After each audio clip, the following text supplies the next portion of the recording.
നമസ്കാരം. വീണ്ടും വിവാദ പ്രസ്താവനയുമായി മന്ത്രി സജി ചെറിയാൻ. സംസ്ഥാനത്തെ പെൻഷൻ ബാധ്യത കൂടാൻ കാരണം കേരളത്തിൽ മരണസംഖ്യ കുറഞ്ഞതുകൊണ്ടാണെന്നാണ് മന്ത്രിയുടെ വിചിത്ര കണ്ടുപിടുത്തം. കേരള NGO യൂണിയൻ സംസ്ഥാന സമ്മേളന സ്വാഗത സംഘം രൂപവൽക്കരണ യോഗം ആലപ്പുഴയിൽ ഉദ്ഘാടനം ചെയ്യുകയായിരുന്നു അദ്ദേഹം. ജീവനക്കാരുടെ ശമ്പളം, പെൻഷൻ, ക്ഷേമ പെൻഷൻ തുടങ്ങി സംസ്ഥാന സർക്കാരിന്റെ സാമ്പത്തിക ബാധ്യതകൾ വിവരിക്കുന്നതിനിടയിലാണ് മന്ത്രി ഇക്കാര്യം പറഞ്ഞത്.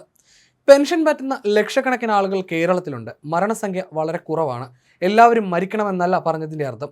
പെൻഷൻ കൊടുക്കാതിരിക്കാൻ പറ്റുമോ? ആരോഗ്യ പരിപാലനത്തിൽ കേരളം ഒന്നാമതാണ്. അതും പ്രശ്നമാണ്.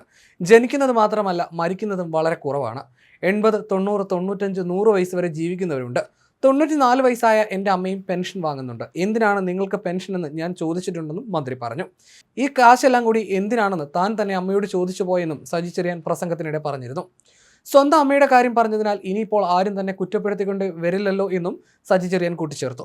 NGO യൂണിയൻ സംസ്ഥാന പ്രസിഡന്റ് MV ശശിധരനായിരുന്നു യോഗത്തിന്റെ അധ്യക്ഷൻ. R Nasar, CV Chandrababu, PP Chitharanjan, H Salam, AM Arif, PD Joshi, KG Rajeshwari, KK Jayamma, P Ganakumar, MA Ajith Kumar തുടങ്ങിയവരും പ്രസംഗിച്ചു. അതേസമയം ഇതാദ്യമായല്ല സജി ചെറിയാൻ പ്രസ്താവന നടത്തി വിവാദത്തിലാകുന്നത്.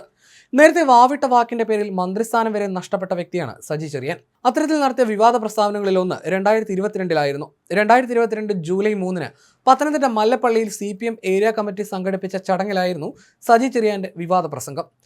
പ്രസംഗത്തിലെ കുന്തം, കൊടച്ചക്രം എന്നീ പ്രയോഗങ്ങൾ സാന്ദർഭികമായി ഉപയോഗിച്ചതാണെന്നും ഭരണഘടനയെ അവഹേളിക്കുന്നതല്ലെന്നുമായിരുന്നു സർക്കാർ കോടതിയിൽ പറഞ്ഞത്.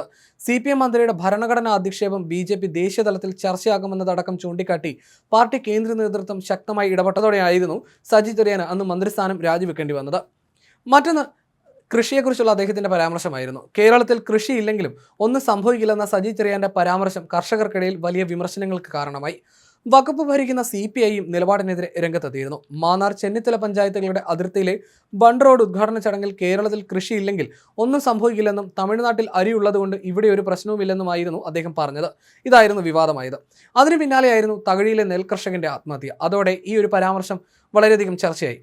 അതിനാൽ തന്നെ മന്ത്രി വ്യാപക വിമർശനവും നേരിട്ടു. മറ്റൊന്ന്, ലഹരി കേസിൽ പ്രതിഭ MLAയുടെ മകനെ പിടികൂടിയ സംഭവത്തിൽ എക്സൈസിനെതിരെ മന്ത്രി പറഞ്ഞ വാക്കുകളായിരുന്നു. പുകവലിക്കുന്നത് മഹാ അപരാധമാണോ എന്നും കുട്ടികൾ പുകവലിച്ചതിന് ജാമ്യമില്ലാ വകുപ്പ് പ്രകാരം കേസെടുത്തിരിക്കുന്നത് എന്തിനാണെന്നുമായിരുന്നു മന്ത്രി ചോദിച്ചത്. കായംകുളത്ത് S വാസുദേവൻ പിള്ള രക്തസാക്ഷി ദിനം ഉദ്ഘാടനം ചെയ്ത് സംസാരിക്കുമ്പോഴായിരുന്നു മന്ത്രിയുടെ വാക്കുകൾ. പ്രതിഭയുടെ മകൻ പോളിടെക്നിക്കിൽ പഠിക്കുകയാണ്. കുട്ടികൾ കൂട്ടുകൂടണ്ടേ? ആ കുട്ടി എന്തെങ്കിലും മോശപ്പെട്ട കാര്യം ചെയ്തതായി ഒരു കേസിലുമില്ല. FIR ഞാൻ വായിച്ചതാണ്. അതിൽ പുകവലിച്ചു എന്നാണ്. ഞാനും വല്ലപ്പോഴും ഒരു സിഗരറ്റ് വലിക്കാറുണ്ട്. MD വാസുദേവൻ നായർ കെട്ടുകണക്കിന് ബീഡി വലിക്കാറുണ്ട്. പുകവലിച്ചതിന് എന്തിനാണ് ജാമ്യമില്ലാ വകുപ്പിടുന്നതെന്നായിരുന്നു മന്ത്രി അന്ന് ചോദിച്ചത്. കൊച്ചുകുട്ടികളല്ലേ, അവർ കമ്പനി കൂടും, സംസാരിക്കും, ചിലപ്പോൾ പുകവലിക്കും. വലിച്ചത് ശരിയാണെന്നല്ല, ചെയ്തിട്ടുണ്ടെങ്കിൽ തെറ്റ്. ഇത് വലിയ അപരാധമാണോ? പ്രതിഭയുടെ മകൻ ഇങ്ങനെ ഒരു കാര്യത്തിൽ കൂട്ടുകൂടിയിരുന്നു. അതിന് പ്രതിഭയ്ക്ക് എന്ത് ചെയ്യാൻ കഴിയും? അവർ സ്ത്രീയല്ലേ, ആ പരിഗണന നൽകേണ്ട പ്രതിഭയെ വേട്ടയാടുകയാണെന്നും മന്ത്രി അന്ന് പറഞ്ഞിരുന്നു. ഈ പ്രസ്താവനയ്ക്കെതിരെയും അന്ന് വ്യാപക വിമർശനം ഉയർന്നിരുന്നു.